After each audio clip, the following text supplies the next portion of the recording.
So now we got another fantastic article, and this is about Tulsi Gabbard, and really how she is basically one of the few presidential candidates, or one of the Democratic candidates right now, that's calling out the military-industrial complex. So again, this is an article from RT America.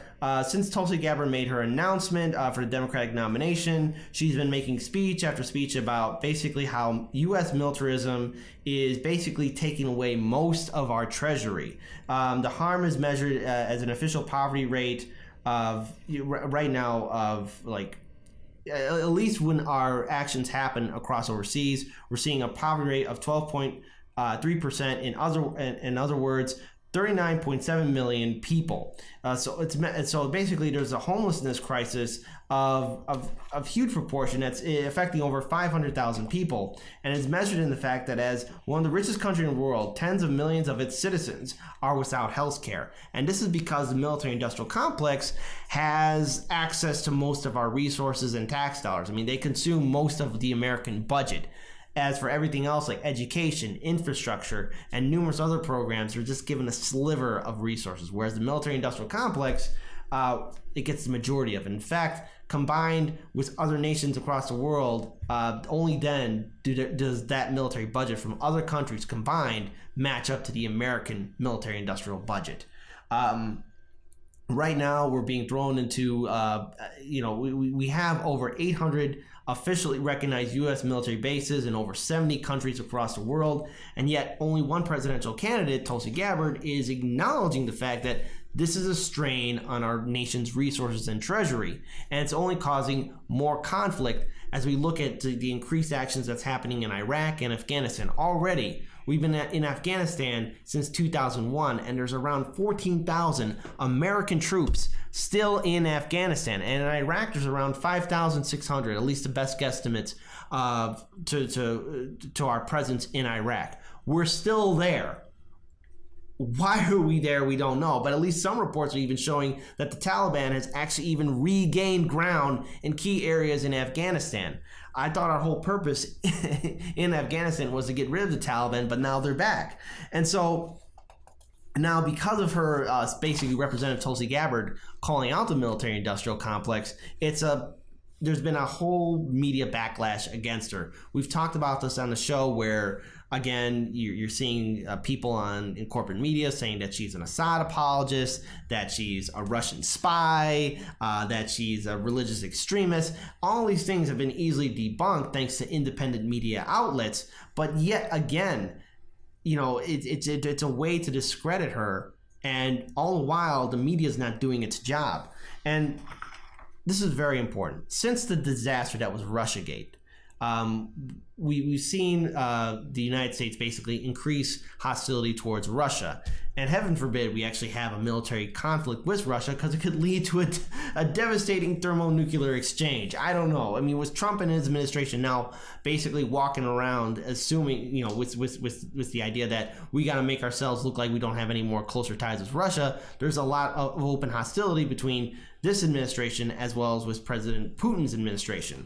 So on relations with Russia, basically Tulsi Gabbard is calling out that this is the indication and creation of a new Cold War. And because of this, we're seeing also America get involved in other regions, most notably in Venezuela. And this is where Tulsi Gabbard recently tweeted out in January, the United States needs to stay out of Venezuela. Let the Venezuelan people determine their future. We don't want other countries to choose our leaders, so we have to stop trying to choose theirs. And again, this is what we need in the United States, especially for the office of presidency, where you actually have somebody say, we need to stop interfering with other countries' affairs. There was such a huge uproar for 2.5 years since Trump was elected that Russia somehow meddled into our elections. But yet, the United States does it all the time. If we rewind back the clocks to 1950, we saw what happened when the United States basically overthrew the legitimate government, a democratic government in Iran, and replaced it with the Shah. It led to a dictatorship, and eventually there was a revolution there to where there's now a hostile government that really views the United States as a hostile power. And again, this administration is starting to reignite conflicts with Iran. So, and again, we have somebody like Tulsi Gabbard saying, no, we shouldn't have any more wars. I've seen firsthand the cost of war. She's been overseas twice already, and again, it's another crisis that we're dealing with. But at least when it comes down to it, at least in regards to Tulsi Gabbard, she's speaking out truth to power, and this is where she's gaining more momentum. I guess in this political field that we're seeing in 2020. So I kind of want to get your thoughts on Representative Tulsi Gabbard. I mean, this article kind of is basically talking about the impact of our wars, especially with our ongoing conflict or continuing conflict with Russia, as well as our possible involvement with Venezuela and Iran. So what do you think? I am incredibly distressed. Venezuela, in particular, what's going on at the embassy right now, which I think is simply disgraceful. I am extremely concerned for the Venezuelan people. I am extremely concerned about the Iranian people. I'm people in Afghanistan. What are we doing all over the place? I think basically what it is our involvement, our connections to the military-industrial complex, which has ties to a lot of corporations, ties to Wall Street, the big banks. It's one big racket. And to quote Eisenhower, every time a missile is launched, every time a bullet is fired, it is a book that is being denied to children. It is resources that we definitely. Maybe it's not the full quote to its entirety. But Eisenhower knew a few things about war. Yeah, and one of his ongoing quotes is "Beware of the military-industrial complex." Yeah. And it's a crisis.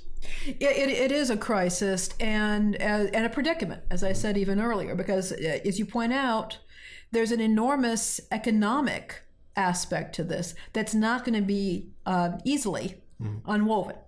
Right. And of course now we've moved into the prison industrial complex. Right. And we could even talk about a debt industrial complex when you consider the fact that debt is now a commodity being bought and sold in this country. So we've got an economy here that's really tied up with some very unsavory things, and it's going to be, how do you pull back from that? Is this going to happen all at once? Do we want that kind of a collapse, or the possibility here of bringing some people into government who have a firm stand on these issues, or we're going to find a way to get out of this, and of course maybe address the issue of climate change, right, and energy concerns that needs to happen. It needed to happen a long time ago, but So when we look at what happened in Venezuela, especially what's happening there, at least because the article goes into detail about what's happening in Venezuela, and I guess the thing is, Representative Tulsi Gabbard is really calling out the disaster of,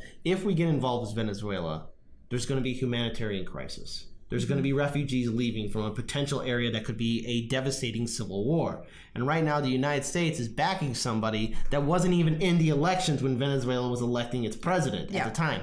Now, this is a problem that the people of Venezuela are going to have to solve. But one of the reasons why we are there, again, especially starting to have a small military presence there, is to control the oil. Because Venezuela has large oil fields and access to a lot of other industrial facilities to process oil that's just as greater, or that's greater than Saudi Arabia.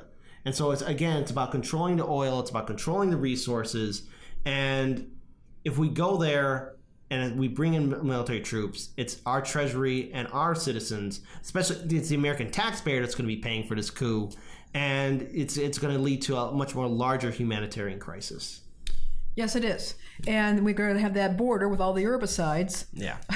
There we go. Yeah. Tying it back to something we covered even earlier. Yeah. It's like we're creating a system that's screwing up. And at least it's refreshing to hear somebody like Representative Tulsi Gabbard out there on the debate stage and talking about this on the campaign trail, because at least it's not Bernie Sanders. And to her credit, she has a much more stronger foreign policy than what Senator Bernie Sanders has. And I think that should she be on more debate stages already, I think she secured 2 spots already. But if she continues to push forward and gain momentum for her campaign, I think that her influence and her policies on foreign policy, especially on American interventionism and why it needs to stop, can actually influence Senator Bernie Sanders. And hopefully we'll see much more coverage of Tulsi Gabbard, but corporate media is not going to do it. So independent media is the only way you're going to hear more about Tulsi Gabbard and other progressive candidates that are challenging the status quo. At least for now.